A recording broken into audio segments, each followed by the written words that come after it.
Dan Kuschell builds companies well.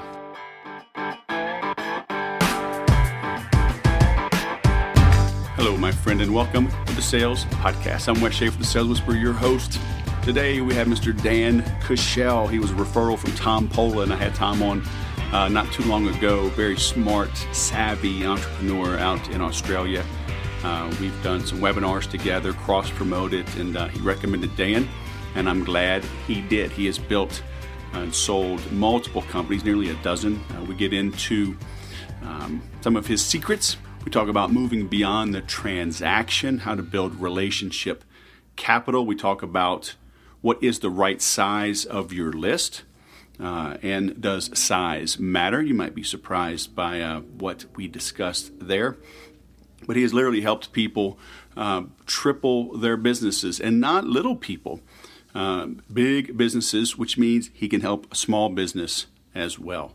We get into the B.O.T.E acronym and quite a few other things. This went a little bit longer than normal, but it will feel short because of the ton of content and advice that we get into. So get ready to take some notes. Get ready to hit rewind because it's good stuff. As this goes live, we are in the Christmas season. We are in the New Year. 2019 is coming right up. If it's not already here by the time you listen to this, invest in yourself. Make big changes. Set bigger goals. You do not need to make little bitty incremental changes to grow. Okay? You can decide right away to be totally different. And yes, to perfect things, quite often, we talk about the 1% a day or even 1% a week, making small incremental changes that compound, right? You compound the growth. But when it comes to your general outlook, you can just decide right now to be different, to achieve bigger goals, to live a totally different life. You may have to change your friends, change your surroundings. Quite often it requires that you change your settings. I'm talking with one of my private coaching clients, and I was telling him, why do companies have off-site meetings? You see this a lot, like they'll take the executive team, and then we'll usually even stay local, but they'll go to a hotel. And they'll, rent a conference room, and they may stay a couple days and actually stay, spend the night in the hotel, even though it's local. And it's to change the surroundings. It puts you in a different state of mind. Many authors talk about that. They would go somewhere to write. Jeffrey Gitomer, I've had him on the podcast. Great author, sales trainer, multiple New York Times bestsellers. He'll leave for like 6 weeks and go to a cabin somewhere to write. So he puts himself in a different state of mind. But talking with my client, I said, hey, Fridays, leave at 3 o'clock. Go to a library, go to a nice hotel. Just sit in the lobby. Use their free Wi-Fi. But just put yourself in a different setting, different input, and review the week, plan the next week, maybe do some reading, invest in yourself. But by getting out of the office, it helps them change. On our call today, we do a 15-minute weekly call. And he has had a standing desk, he said, for 8 years. And today he was sitting. So he's finding some time, and changing his physicality is helping him focus and get in the mindset of writing. I just switched to a standing desk, and I'm not sure that I totally like it. Modifying it a bit. A friend of mine's building me a custom bar stool, but I've got a different home office now, a little more room, so I've got a leather chair. I'll sit down with my laptop. I sit downstairs a lot.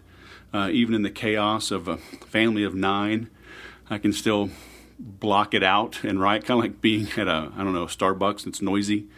Sometimes I'll put the Bose Quiet Comfort headset on, but I have to play classical music, or at least music with no instruments or no vocals, all instruments, because that's me. I'm a writer. I'm thinking. If I'm hearing the words, I can't write as well. But I'll change my physical setting. Where am I as I'm doing that writing? And you should consider the same thing. As you start to set new goals, as you look at this new year, or even new quarter, new month, okay, you can start right now. You don't have to wait until the end of the month or the end of the quarter or the end of next year. You can choose today to just start, okay? When you listen to these podcasts, I don't want you to just be entertained. I want you to be inspired enough to take action.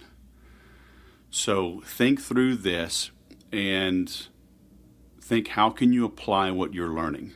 If you don't apply what you hear in these episodes, then I consider this a failure. So again, think through this with the end goal being, what can you apply as a result of listening to this?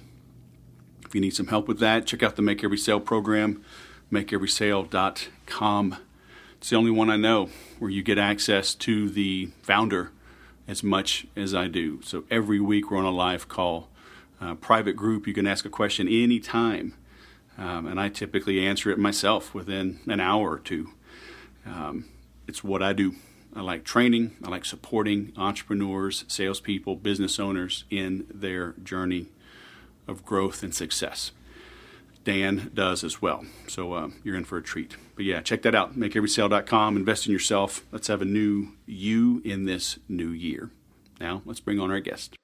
Dan Kuschell, are you really in the Matrix or are you in Phoenix, Arizona, man? Tell the truth. Inquiring minds want to know. I'm in both, the Matrix and in Phoenix. How about that? Is it possible to escape the Phoenix or to grow our sales? Should we enter the Matrix? Should we rise like the Phoenix and enter the Matrix to get to our customers? I think it's time. All right, man. So, a friend of ours, mutual friend, introduces us. He had good things to say about you. I'm looking over your stuff. Discover the simple business growth hacking formula to greater profits today. The unusual 3-step social media method to triple your business without more staff, more costs, or more stress. Where the hell you been all my life, right? That's my question, because I want all of that. Can you give me that in the next 30 to 45 minutes? I'll give you a glimpse of that and give you as much as I've got in that 30 to 45 Are you like that little lady at Sam's Club? Just gives me a little sample and then I got to buy the thing? Come on, man. Well, lots of little samples adds up to big calories. All right. Very nice. So you gave me 487 websites. We were going to do this interview back in 2015, but it took me this long to type up all of your URLs. But you're the founder, chairman, CEO of Breakthrough3X. So what does that mean, man? Because I remember, I'll tell you a little story. Do you have time for a story? I do. I'll tell you a story. So, I've done a lot of work with Infusionsoft over the last 10 years. And I don't know, 5 years ago or more even, 6 years ago, they had the double your sales guarantee. And I wrapped my big vehicles with double your sales guarantee. I had it for 18 months. I probably got 5 phone calls. And Infusionsoft stopped using it, even though it was documented, steps, blah, blah, blah. And I think it was because it was too unbelievable.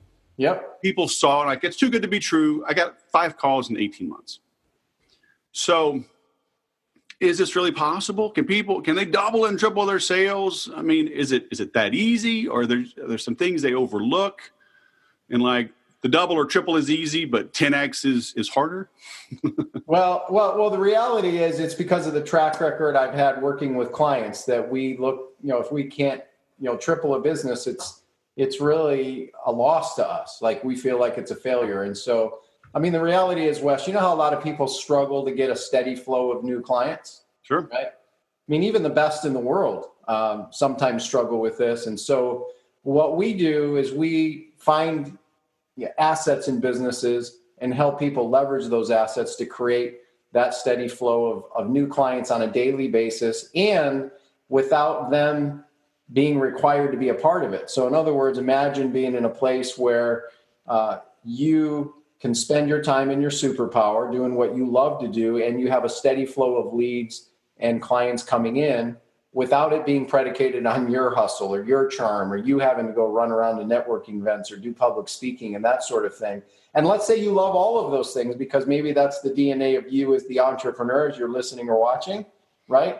you can still do what you love, but have the security and the certainty and the comfort to know that those leads are coming in without your being required of you. You know, one of our recent clients that we worked with was Joe Polish of Genius Network.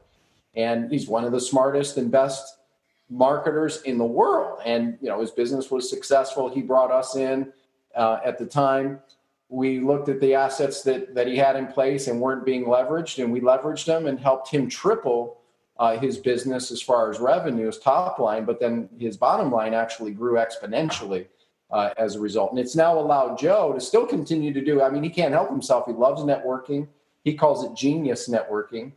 And he, in addition to an incredible community of some of the best business entrepreneurs in the world that he brings together to connect and collaborate to help get their next big breakthrough, he now also gets the time to enjoy building into his bigger future, which is really eliminating suffering around addiction and addictive traits. So, you know, that's an example, Wes, of how we do what we do, and, you know, what our mission, our mission and vision is to help at least 1,000 entrepreneurs add 7 figures new business to their bottom line. So I know people listening to this and they're saying, I'm a web designer in Denver. I'm not Joe Polish. I don't do events with 1,000 people. What kind of assets do I really have? Is this really for me? Yeah, it's a great question, right? The reality quality in a list, and I know you subscribe to this as well, Wes, right? Quality is far more important than quantity. How many people have you met and I've met, and, you know, people we've advised and consulted with that have lists of, you know, millions, but those millions aren't worth a lot, and you can get more value from a list of 100 or 200 done right. So it's not about the quantity, it's about the quality, and then also the way you go about building relationships. I mean, if there's one thing, and I've learned lots, but if there's one thing that I've discovered and learned over these years, is relationship capital is by far the most important capital you can have. What does that mean? If you treat your list just like a list, meaning you treat it transactionally or linearly, it's going to have a shelf life. But if you really value your list, not as a list and not even as a customer, but as a client relationship. You know, if you go look up in Webster's dictionary, the definition of customer and client, you'll see 2 very distinct definitions. A customer, short version, is transactional and basically has a short lifespan. But a client, basically, you're the custodian of the relationship. In other words, you're a servant. It's, you know, and I know you subscribe to this, Wes. It's like being a servant leader to people. And so that, if you look at your clients like that, or potential clients that way, less can be more, and it also can pay a whole lot more as well. So that whether you're a programmer or a website designer, right? It's all about the value you provide. It's the breakthrough you provide, the outcome you provide, So if you're a website designer, it's not about a website you design. It's what does that website do? What does it give somebody? What does it free them from? What does it add to their business, right? So if you're a web designer and you create a website that goes out and helps a new business owner that generates, you know, 500 new leads, and there's a conversion piece to it, and those 500 leads per se, or potential clients, translate into $1 million. And you just built a website that transformed their business and added $1 million in new business. Well, what would they be willing to pay for that? I don't know. Would they pay 10 grand? Would they pay 20? Would they pay 100 grand? So it's not about a website design. It's about we call this the B.O.T.E strategy, B.O.T.E, Breakthrough Outcome Transformation Experience. As a business, when you focus, whatever industry you're in, when you focus more not on the thing you do, but on the boat and what it does for them, what does it give them, what does it mean to them, that's where the real value comes in. And whether you're a website designer, whether you're a landscaper, whether you're in the HVAC business or any kind of industry, the B.O.T.E, Breakthrough Outcome Transformation Experience that you provide to your potential client or clients is really what pays well. Breakthrough outcome. Transformation and experience. Oh, I was spelling boat wrong. Or you are, I don't know, one of us. But, I'm from Louisiana. I mean, English was an elective, so it's could be me.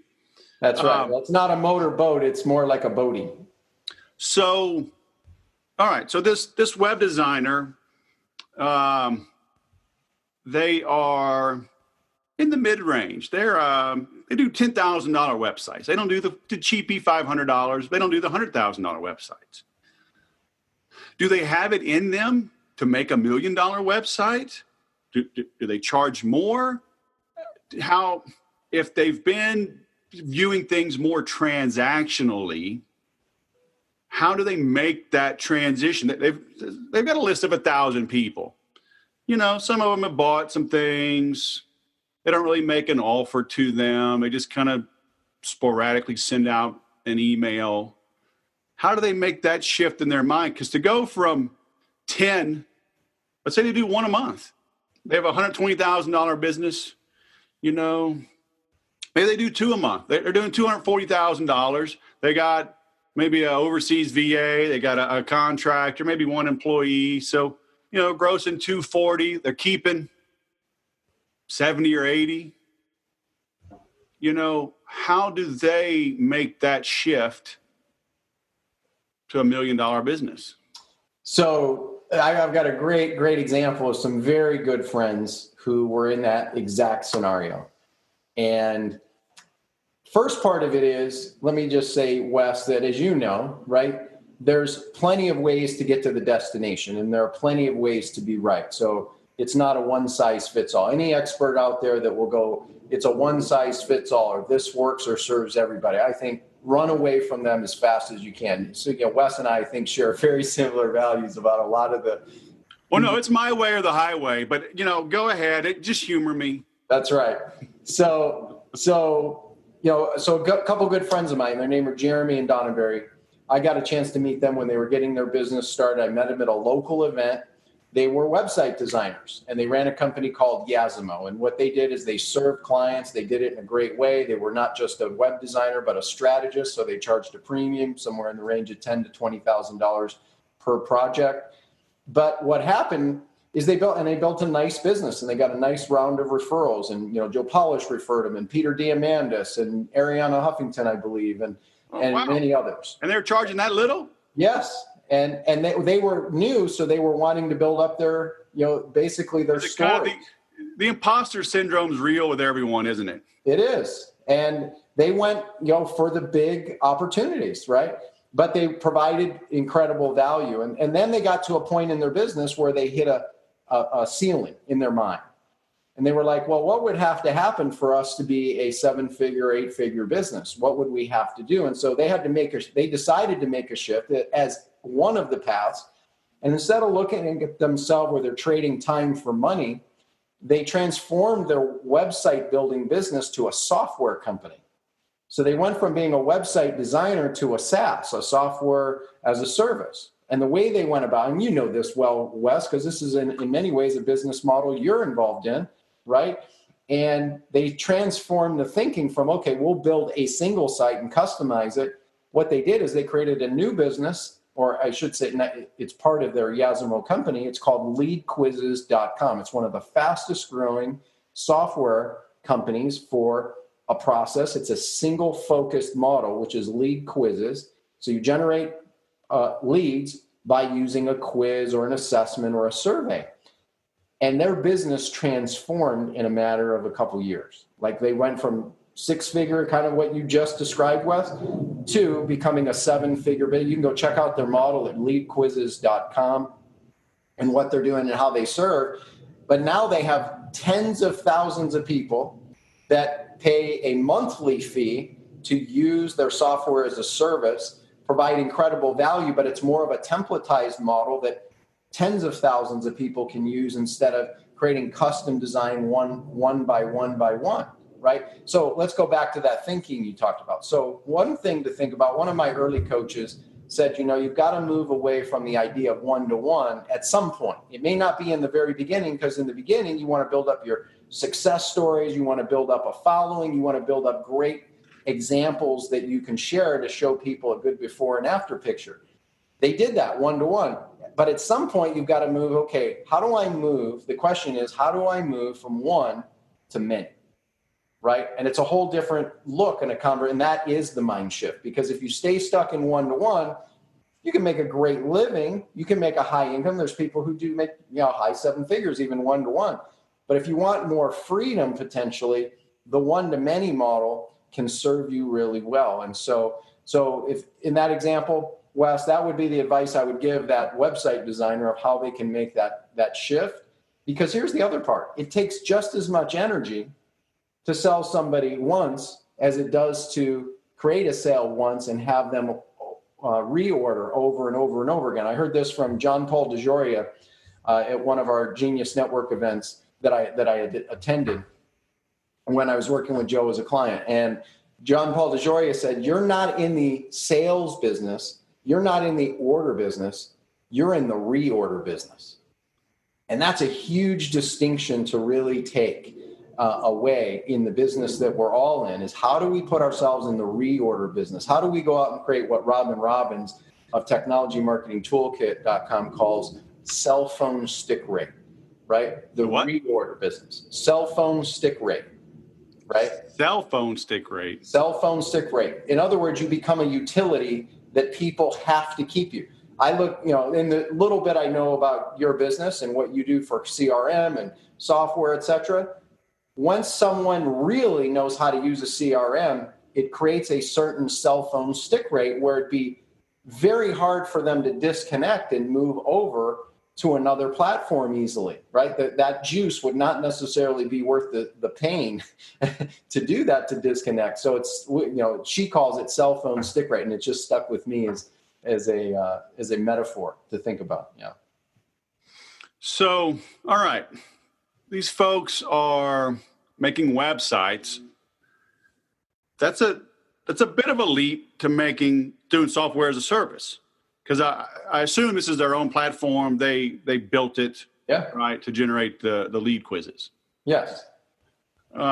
So it is a website. Obviously, smart web designers today know that they should be building a website to generate a lead, not just be a brochure website, right? But that's still, how do they make that leap? How does, the roofing contractor or the chiropractor, or the speaker, somebody, they're a road warrior. I mean, speaking 2-3 times a week all over the place, making good money, but running themselves into the ground.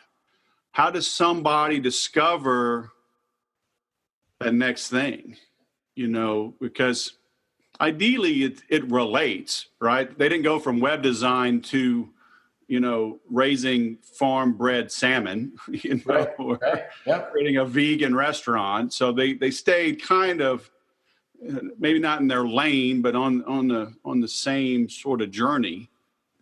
How do you find that one to many path? Yeah, for me, I was very fortunate, Wes. My early year, I got introduced to direct response marketing all the way back in the late 1980s. And my sister got me a position part-time while I was going to school and playing college baseball at this direct response marketing company. And I fell in love with how you could put out a message, right? Today, in terms, they call it canning and cloning yourself. How you could put out a message and immediately get a response back, and people would pay you for something, right?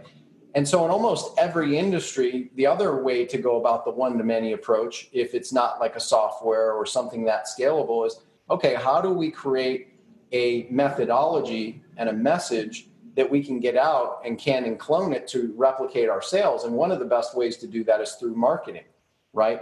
Marketing is the ultimate leverage. How great can it be that you could put out a letter and it can work for you 24 hours a day, 7 days a week, or you can put out an email to program at one time and it can go out to tens of thousands of people at once, or a hybrid of that using technology with direct mail.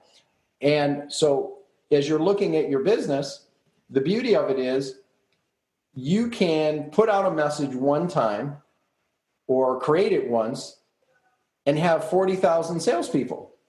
And that's what I discovered all the way back in like 1992 in this direct response, or 1980s, 1989 initially, and then my first company in 1992, where we'd go into a marketplace. So one of our first client focuses was health clubs, and we would take direct mail and we'd go to a club. And so I think part of it comes down to how can you mass market it? Number one, what it is that you do, and then B, how do you get out an irresistible offer? So our offer, and this is one of the challenges I see with most businesses, is it's not the offer or the product or the service, it's the way you package the offer. And packaging an offer is really critical. You talked about the double your income or double your revenue guarantee that you had wrapped on the truck. So it's not the product or the service, it's the packaging of that. So even though the double your money or double your revenue or income guarantee, that may not have been this hot offer, the product or service can still sell, as Infusionsoft has become, a household name in small business. So how can you relate to this if you're listening or watching right now? So if you can imagine a $1 bill and a $100 bill, right? If you put them up on top of each other, you'll notice some similarities. They're the exact same size. They're almost the exact same weight, and they have the exact same color ink, right? Well, the only difference between a $1 bill and a $100 bill is what?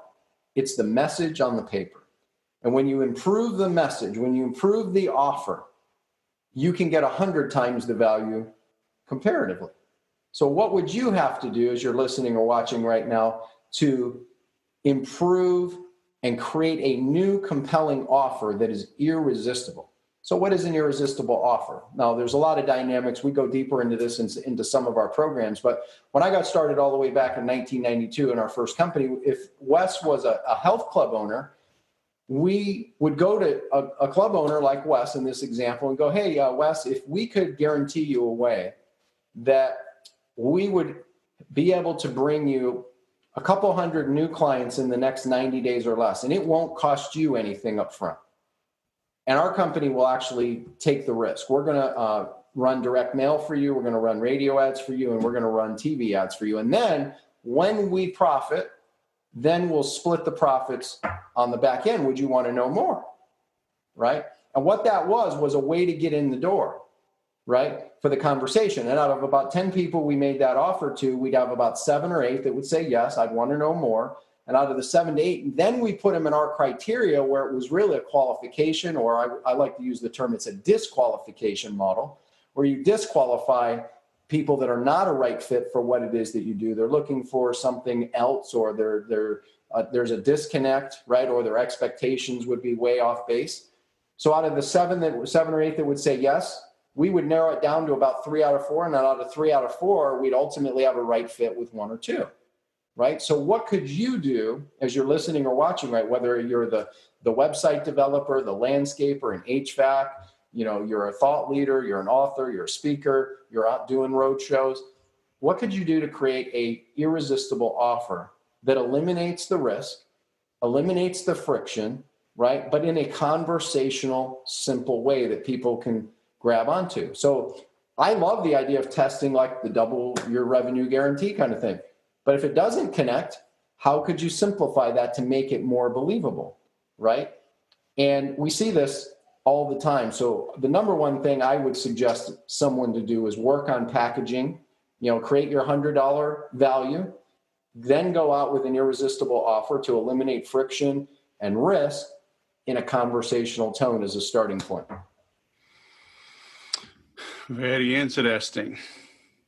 So talking about like direct response and just marketing in general, has it changed or is it the same?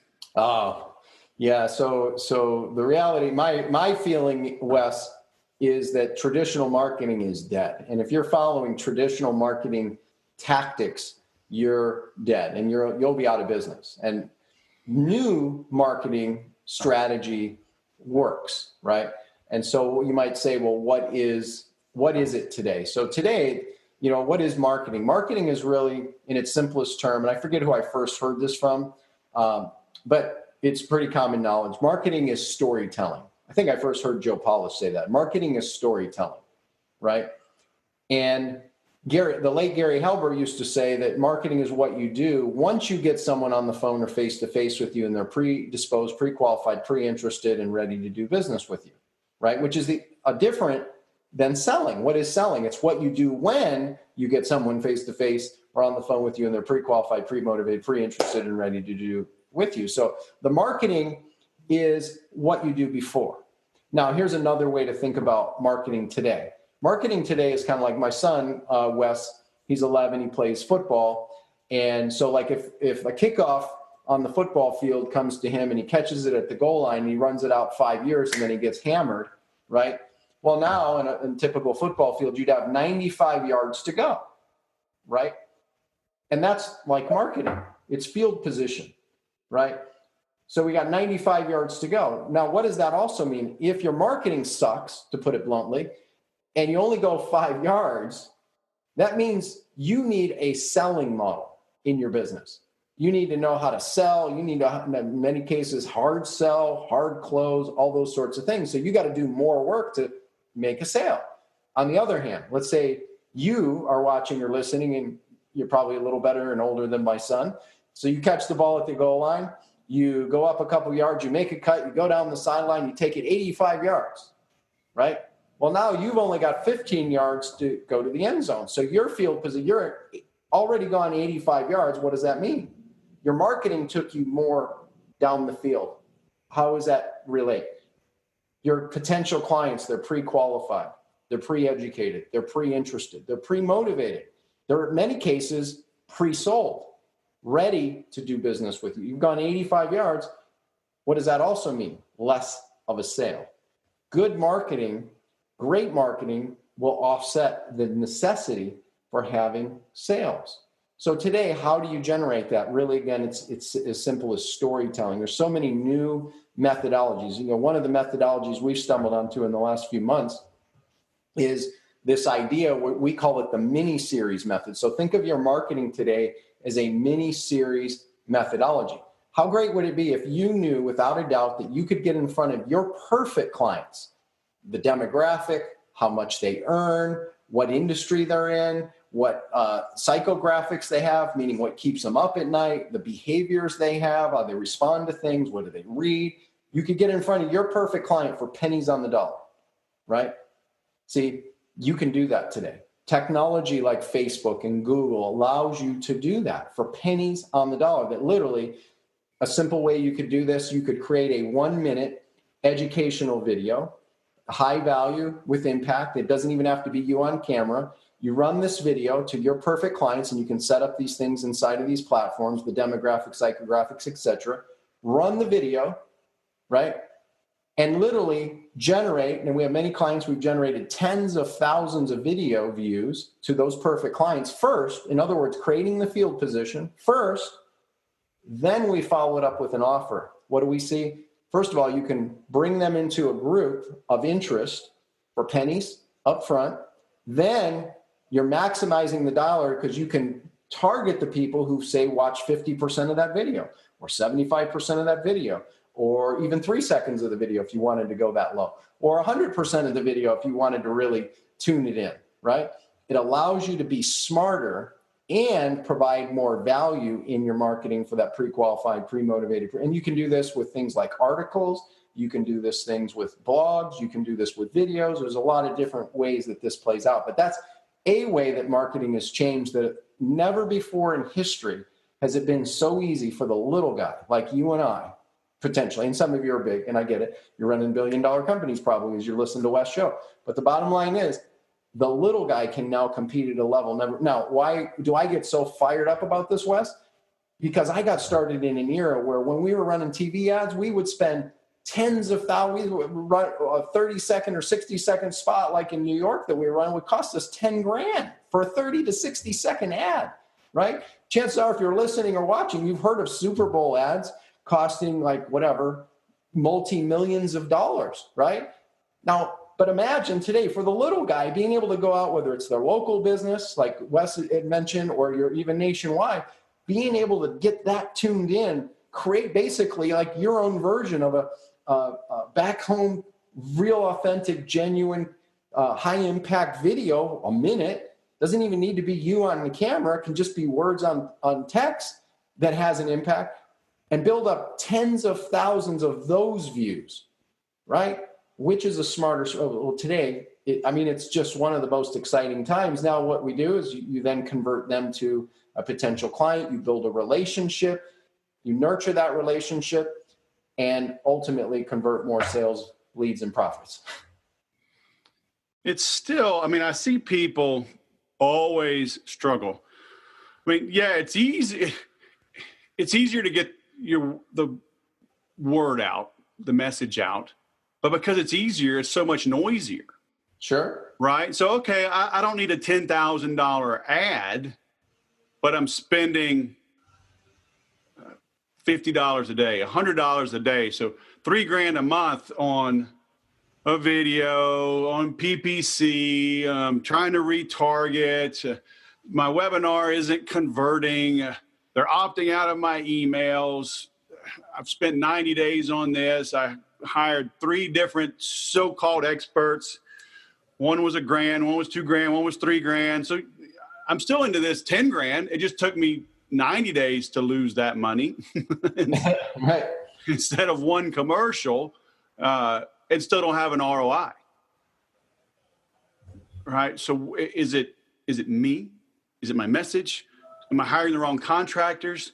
Should I be doing direct mail instead of Instagram sponsored stories? How do they pick that out? Yeah, it can be overwhelming. It can be a burnout factor. It can be confusion. There's a lot of confusion in the marketplace, Wes. So, it depends on, all of those things in many ways. And at the end of the day, though, what will connect with your perfect audience, the key is we call this the 5 Ps. Most of the time, people miss the very first P, which is why they struggle. I say, what kind of plan have you put together for your marketing when you failed on? I knew there was a trick to this. Yeah. I got a plan. Yeah, you got a plan, and you got to research, and you've got to investigate, and you've got to explore, and that time is critical to do and to get the right information versus what a lot of people do is they do a very superficial thing. A lot of experts out there, Wes, as you know, are teaching, you got to do the avatar exercise. You need to know your demographics. And so it takes, in their mind, like 3 minutes. And there's a reason certain experts promote it this way, right? Because the science, it's a science, right? Advertising is a science. One of my favorite books that I read regularly is this one here I've got on my desk, which is called Tested Advertising Methods by John Caples, right? It's one of the leading, basically, scientists of advertising and marketing. And that planning piece, so the first P in our 5P process, is literally days and hours of insight and research first before you ever think about running an ad. Now, there's a lot of experts who will glaze over this. They'll make it sound like a 5-minute process. You'll hear them say, oh, you got to do the avatar. But we reframe this and we say, go beyond the avatar. Go way beyond the avatar. And we have a process that we take our clients to. We have it when we work with a client, Wes, for example. In some cases, we do some of the advertising. In many cases, we refer them to others. But regardless, we create the structure so that we have a 75-question audit and assessment that we have our clients go through first before we work together at any level. But then if they're not a fit for our team to be working with them, and we hand that off to another super expert with super credibility in a niche, right? We give them that assessment. Why? Because that research is there. And then there's constantly updated research, right? You don't just do research once or planning once. It's a constant iteration. My buddy Dean Graziosi says the other factor is you've got to have marketing stamina. Because here's the great thing to think about. If someone else in your industry is making it work, what are they doing different, right? It's not luck, although many times it can be for that individual, but for the overall picture of it, it's not luck. There's a strategy and a science. So what is that strategy and science? And Tony Robbins has been teaching me, find someone who has the result you want, do what they do, and you can get what they've got. So what would you have to do to mirror, model, and then put in place the steps that they're working with.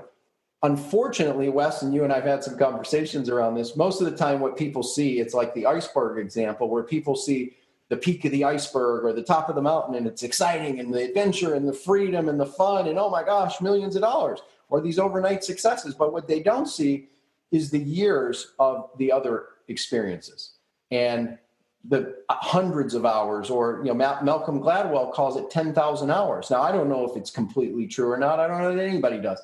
But it sounds better than like 3 hours or 5 hours. How much time have you invested if you've tried stuff before? Hey, I went to a seminar once and sat in most of it.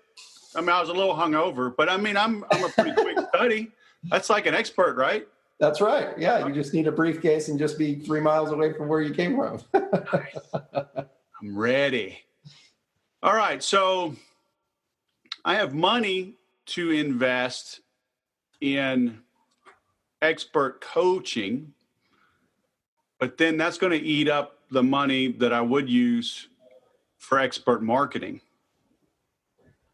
But I don't know expert marketing. If I knew expert marketing, I wouldn't listen to this podcast. I'd have all the sales and leads that I need. So where do I spend my limited resources? Well, I can only speak from experience. And again, I don't believe it's a one size fits all. I can only share what I chose to do when I was in a similar situation. So I attended my first seminar that I paid for, all the way back in the 90s, and I couldn't afford it. And for me, the fact that and they told me, I remember they closed me into it, and they were like, well, Dan, if you can't afford it, you can't afford not to, right? Oh, you don't understand. I don't have the money. And they said, well, how's that working for you? Right? There's something missing, right? So I chose and would choose again. People have asked, well, what would you do if you started all over again and you had like a limited budget to start? What would you do?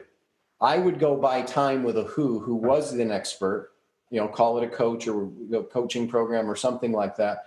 I would invest a large amount of the money into the who, because that who will save me and collapse the time frame, because they've got their theoretical 10,000 hours in it ahead of me. Now, if I can do that for less, well, great.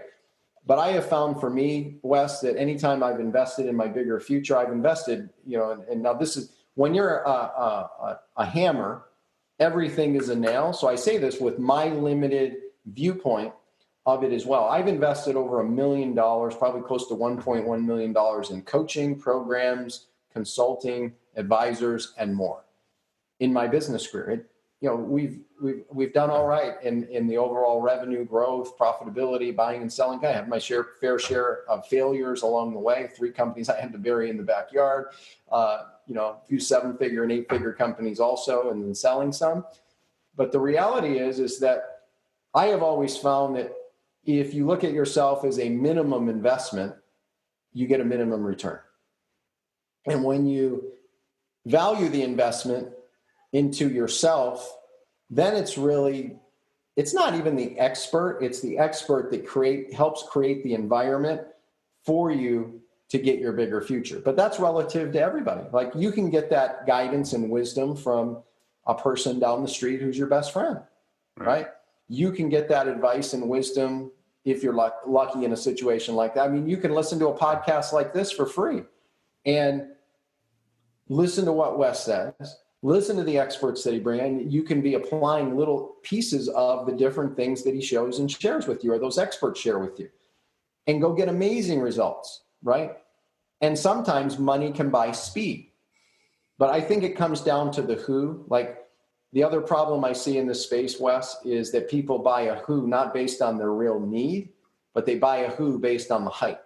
And what do I mean by that? Like, if you need help with marketing, go find someone who's a marketing expert, not somebody who's a operations expert, right? If you want help with operations, don't learn from like a marketing expert per se. Go learn from the operations expert, right? You wouldn't take marital advice from a priest, would you? I wouldn't. They've never been married. Well, except recently. I guess they've kind of opened that door. But the reality, find the people who have the results you want, right? Try to find the best of the who. and then go work with them. And that has, for me, it served me really well. When I got my radio show where we were on NBC in Phoenix for many years, interviewed over 700 experts over the course of a handful of years, I bought my way into the show. And everybody that's on radio buys their way in one way or another. They're either buying it through the sponsors that offset it, or they just write a check, right? And that paid huge dividends by investing in my business, by believing in myself that would pay a huge value, right? So again, I think it's relative. Find the who, though, relevant to the thing that you want and need the most help with. Yeah. I mean, there's a lot of who's out there now. Kind of going back, the first point, it's so noisy. But I guess through groups and whatever, asking for referrals, you can kind of sort, sift, and separate and see who's worth a darn. Yep. Sift, sort, and screen. Look, just like you would in your business, ideally, I would say, tying this into a few different angles, Wes, people have sometimes asked, what's been your biggest mistake in, building these 11 companies and doing hundreds of millions of dollars in business over the years? My biggest mistake is a bad client selection process and a bad partner or joint venture selection process. In other words, I picked the wrong people at times to team up with, right? And, instead of having a criteria to make a good decision, my decision was based on, could we make money with this? That was it. That was kind of the decision process. Right. If you really take the time to come up with call it a buyer's criteria for whatever it might be. So a method that has served me really well over the last 5 years, it's an adaptation from a group called Strategic Coach, run by Dan Sullivan and his wife, an incredible team of people. He calls it the opportunity filter. And I now filter all this in. Being on this show, I filtered partially through this thing and a few other pieces that I look at as well, which is, does this opportunity enhance us? Right. So in other words, will Wes and I enhance each other? Well, based on our initial conversation, seemed like a yes. Will we appreciate each other? In other words, will there be a mutual appreciation or gratitude around it? And ideally, can we appreciate each other? I know Wes has referred me to people and opportunities. And in addition, I've referred him to opportunities. So we're appreciating each other, right? In other words, growing it in value. So it's enhance, appreciate, utilize. Would we utilize each other? In other words, would we eat each other's dog food, right? So he's been on my show, I've been on his show. So we're utilizing each other. In other words, it's not a one-way street, or we're not leveraging the opportunity. The other is, so it's appreciate, enhance, utilize, refer. Would we easily refer each other without any incentives, financially or otherwise? And already for both of us, that's been like a yes, right?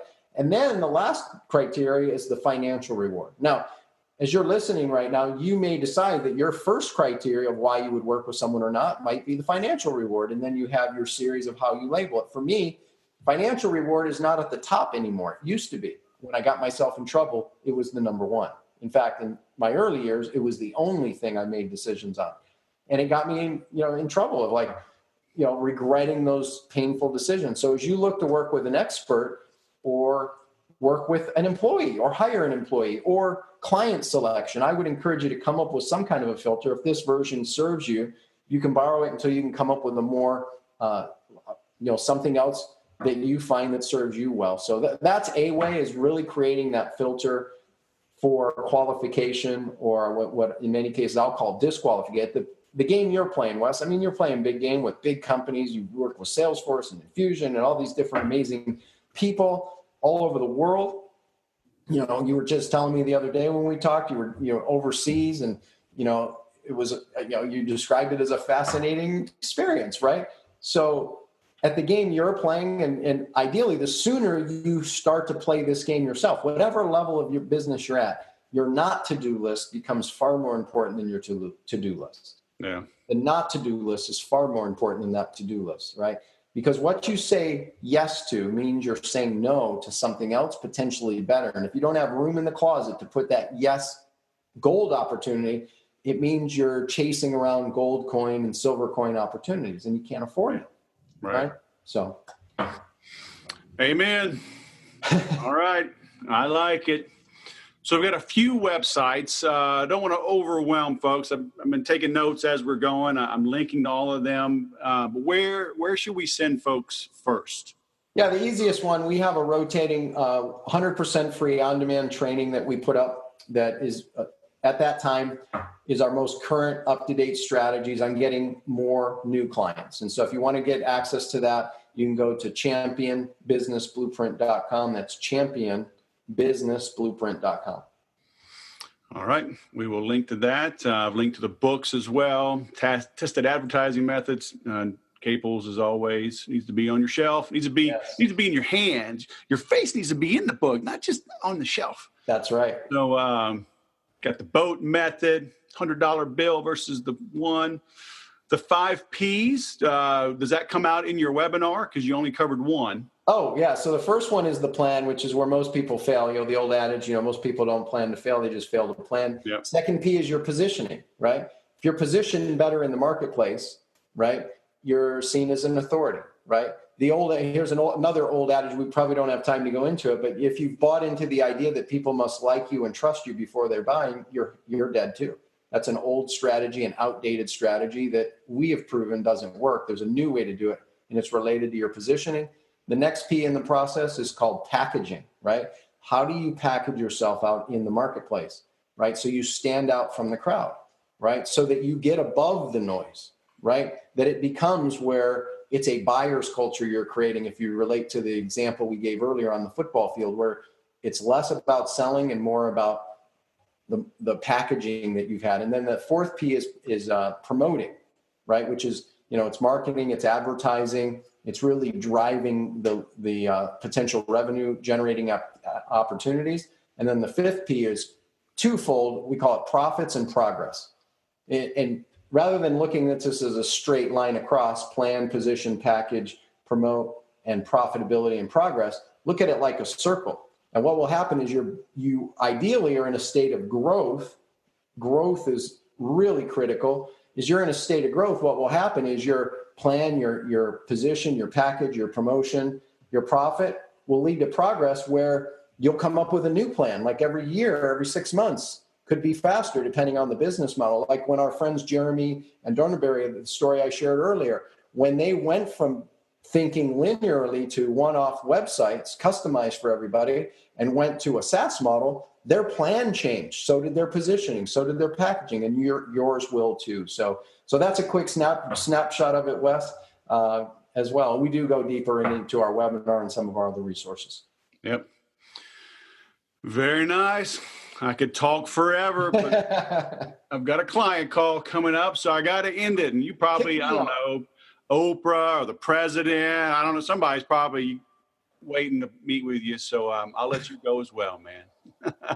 Thanks, brother. Hey, Kuschell, thanks for coming on. And I'll be in Phoenix. I think I'll be in Phoenix first week of February. So I will let you know.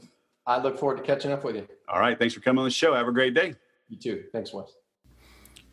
I told you were in for a treat. B.O.T.E, Breakthrough Outcome, Transformation Experience. No one size fits all. The 5 Ps, did you write them down? Plan. Most people fail here. What is your plan? Positioning, packaging, promoting, profits, and progress. What are you reading? What are you applying? A lot of stuff going on here. I like the fact he talks about how it's storytelling. It has always been about storytelling. Since cavemen were drawing on walls, it's been storytelling. Jesus told parables. He told stories. Look at J.K. Rowling, telling stories. Songwriters, they tell stories. How good are you at telling your story? How good are you at understanding what story your prospect needs to hear, right? And not that you're lying to them, but how do you have to position it? How do you frame it? We have to adjust how we sell to match how our prospects prefer to buy. How good are you at doing that? Most people are terrible. That's why I'm in business, because most people are bad at this. I help you get good at it, either through the Make Every Sale program, which is the most affordable way to be able to pick my brain and get my processes and programs, or through private coaching. Either way, so Make Every Sale is makeeverysale.com. Head over to thesaleswhisperer.com, click on the products tab, look for the private training, set up a time to talk, see if it's right for you. It's more money, but you get me, and you get access to the Make Every Sale program. That's how I help you grow. All right? Thanks for listening. It's the new year. It's a new you. Time for you to be whoever you want to be. Okay? But first, you need to go sell something.